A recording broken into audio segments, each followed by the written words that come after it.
আর জ্ঞান থাকা পর্যন্ত, যতক্ষণ পর্যন্ত আপনার দেহে শ্বাস রয়েছে, যতক্ষণ পর্যন্ত আপনার হুঁশ আছে, ততক্ষণ পর্যন্ত আপনার প্রতি সলাৎ ফরজ। সলাৎ ছাড়া যাবে না, সলাৎ আপনি আদায় করতে বাধ্য। সলাৎ আদায় করতে আপনি বাধ্য।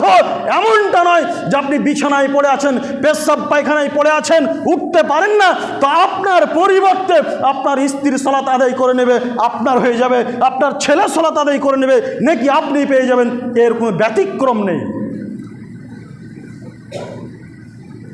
বিছানায় পড়ে আছেন, শ্বাস চলতে আছে, আপনার হুঁশ ঠিক আছে, জ্ঞান বুদ্ধি ঠিক আছে, ওই পেশাব পায়খানায় পড়ে আছেন, বিছানায় পড়ে আছেন, পবিত্র হয়ে সলাত আদায় করতে হয়।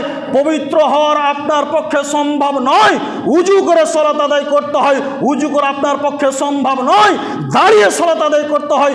দাঁড়িয়ে থেকে আপনার পক্ষে সম্ভব নয়, বসে সলাত আদায় করতে হয়। বসে থেকে সলাত আদায় করা সম্ভব নয়।